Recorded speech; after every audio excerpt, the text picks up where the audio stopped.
سلامتی ہے ان آنکھوں پہ جو ہدایت پہ نظریں جمائے بیٹھی ہیں، ان کانوں پہ جو ذکر خیر کے منتظر رہتے ہیں، اور ان قدموں پہ جو ہدایت کی راہ پہ گامزن ہیں۔ سوال یہ ہے کہ لفظ امی سے کیا مراد ہے؟ عام طور پہ یہ پڑھایا جاتا ہے ہماری اسلامیات کی کتابوں میں کہ رسول اللہ صلی اللہ علیہ وسلم لکھنا پڑھنا نہیں جانتے تھے، اور یہ ایک تکوینی اللہ تعالیٰ کے قانون کے تحت ایسا ہوا ہے تاکہ اس کے بعد جب ان سے قرآن کا صدور ہوا تو لوگوں کے لیے ایک معجزاتی چیز بن سکے۔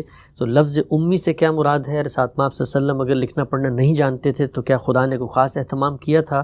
اس کی حقیقت کیا ہے؟ یہ دونوں الگ الگ باتیں ہیں۔ رسول اللہ صلی اللہ علیہ وسلم لکھنا پڑھنا نہیں جانتے تھے، یہ بات قرآن میں بیان ہوئی ہے۔ جو لوگ یہ کہتے ہیں کہ بعد میں آپ نے سیکھ لیا، وہ بھی قرآن کی اس آیت کے بعد ہی کی بات کرتے ہیں۔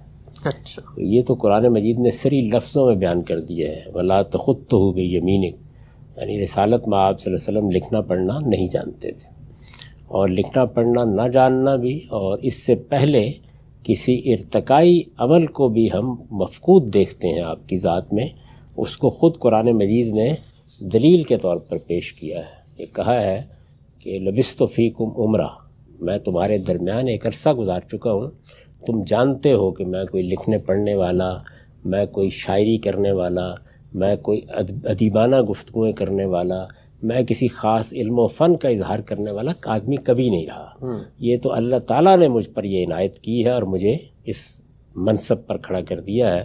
یعنی اللہ کے رسول اور اللہ کے پیغمبر اور اللہ کے نبی وہ اخلاق عالیہ کا بہترین نمونہ ہوتے ہیں، انسانیت کے گلے سرسبد ہیں، لیکن اس طرح کی چیزیں ان کے ہاں نہیں ہوتی۔ مثلا شاعری کی بات کی گئی تو قرآن مجید نے کہا کہ وما علمناہ الشعر وما ينبغي له، یعنی یہ ان کے لیے موضوع بھی نہیں ہے اور ہم نے یہ تعلیم ان کو دی بھی نہیں۔ تو اس وجہ سے یہ بات الگ سے بیان ہوئی ہے۔ امی تو در حقیقت قریش کو یا بنی اسماعیل کو اہل کتاب کہتے تھے، اور سب کو کہتے تھے۔ آپ دیکھیے نا، سب کے سب قریش، جن میں پڑھے لکھے لوگ بھی تھے، بعض لکھنا بھی جانتے تھے، سب کو امیین کہا ہے قرآن نے۔ یہ در حقیقت اہل کتاب نے ان کے لیے ایک تحقیر کا لفظ ایجاد کیا اصلاً، کہ ہمارے پاس کتابیں بھی ہیں، اللہ کی کتابیں، ہمارے پاس انبیاء بھی ہیں، ایک بڑی رچ ٹریڈیشن ہم رکھتے ہیں نبیوں کی تعلیمات کی، اور تم لوگ 2000 سال سے اس سے محروم ہو۔ لیکن انہوں نے اس کو اپنے لیے ایک تشریف بنا لیا۔